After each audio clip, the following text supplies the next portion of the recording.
Hi everyone. सो कल के lecture में हमने लॉ ऑफ डिमांड देखा था, if you remember right. Demand क्या होता है? Desire plus ability to pay plus willingness to purchase, ये हमने देखा था।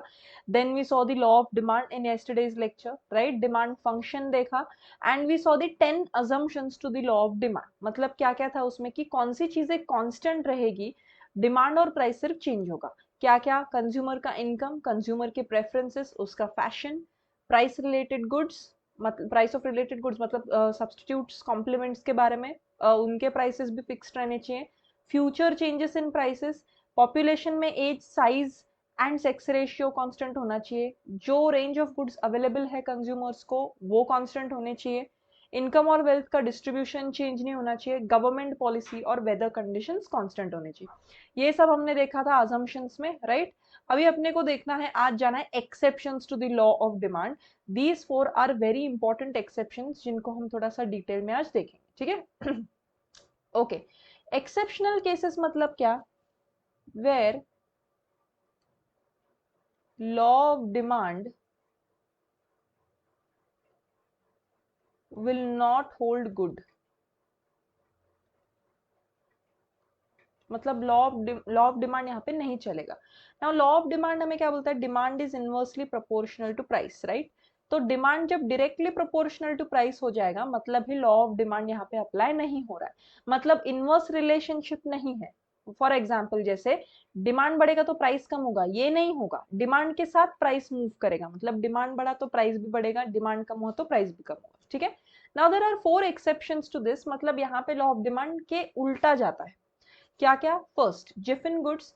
इन the case of certain inferior goods called Giffen goods, named after sir Robert Giffen. Now this is important, Robert Giffen ने Giffen goods को invent किया था। नाम पता होना जरूरी है for MCQ questions. When the prices fall, quite often less quantity will be purchased than before because of the negative income effect and people's increasing preferences for a superior commodity with the rise in their real income. Examples of Jiffin goods can include bread, rice and wheat. अभी इनका मतलब क्या है? Goods जो होते हैं guys वो 3 type के होते हैं: इंफीरियर, कंफर्ट्स एंड लग्जरीज। मतलब क्या? इंफीरियर गुड्स मतलब जो एकदम चीप क्वालिटी के गुड्स हैं वो। कंफर्ट्स जो मतलब ना बहुत चीप क्वालिटी के हैं और ना बहुत ही रिच क्वालिटी के हैं।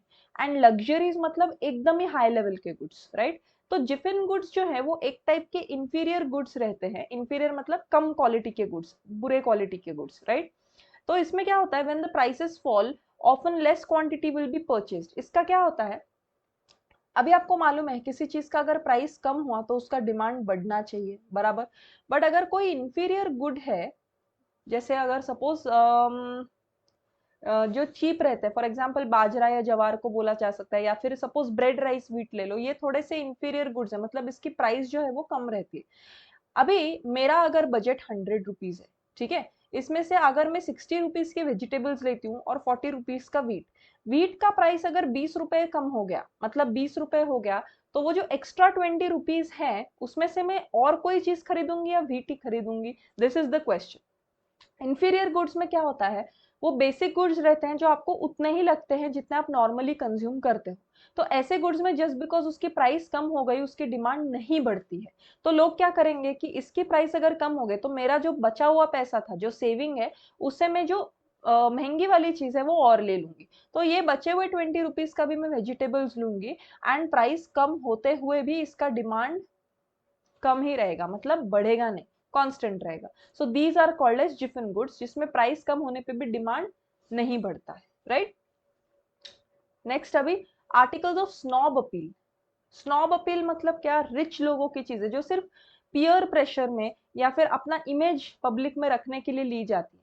Sometimes certain commodities are demanded just because they happen to be expensive or prestige goods and they have a snob appeal. They satisfy the aristocratic desire to preserve exclusiveness for unique goods. मतलब क्या होता है?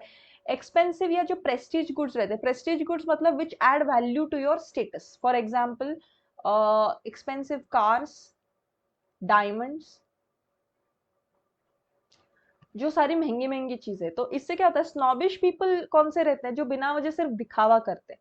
सो peer groups में सिर्फ दिखाने के लिए कि मेरी वर्थ इतनी है, मेरे पास इतना पैसा है, वैसी चीजों को हम बोलते हैं स्नॉब अपील, राइट, या snob effect.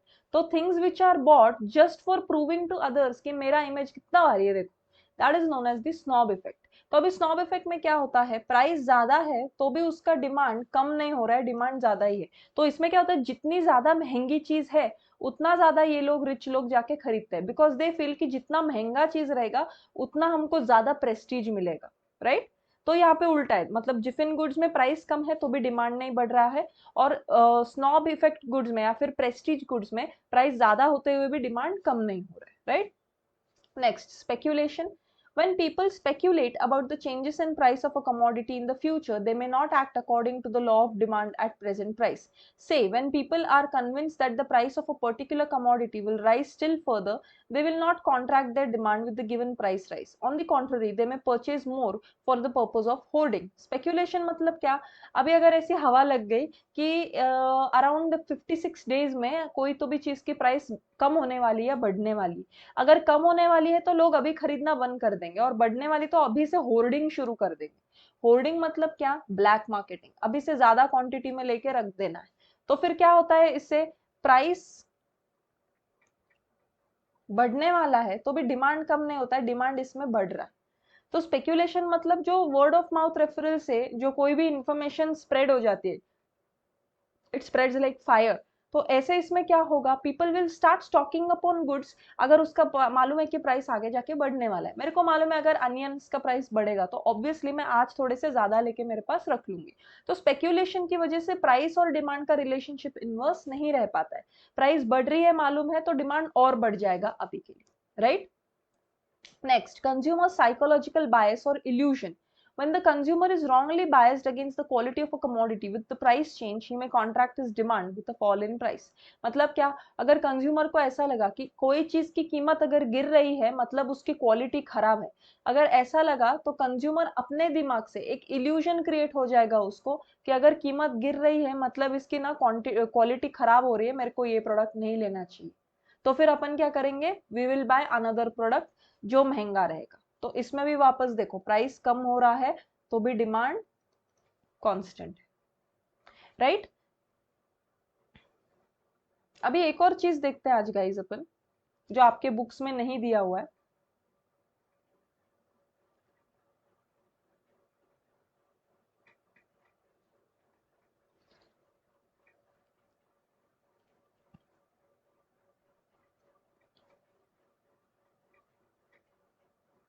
Okay,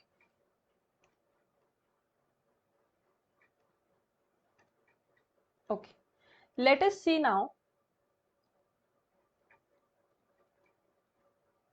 substitutes and complements, जो मैंने कल बताया। अभी बहुत ही इंटरेस्टिंग कंसेप्ट है।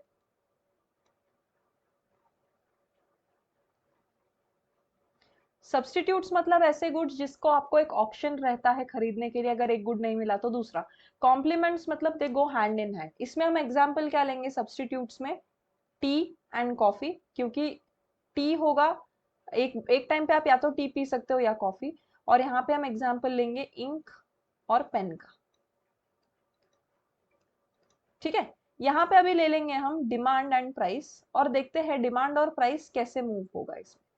तो अभी देखो गाइस, अगर टी का डिमांड बढ़ रहा है मतलब ही उसका प्राइस कम हो रहा है बाय लॉ ऑफ डिमांड, और अगर इसका प्राइस कम हो रहा है मतलब ही कॉफी का प्राइस ज्यादा है, और इसका प्राइस ज्यादा है मतलब इसका डिमांड कम है। तो सब्स्टिट्यूट्स का जो है गाइस, अभी यहाँ पे ध्यान दो, इंपॉर्टेंट कंसेप्ट है।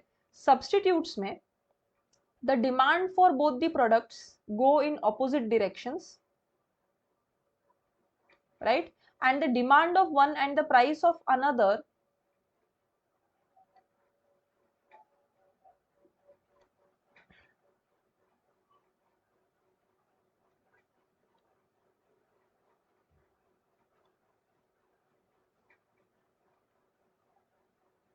and the demand of one and the price of another go in the same direction, right।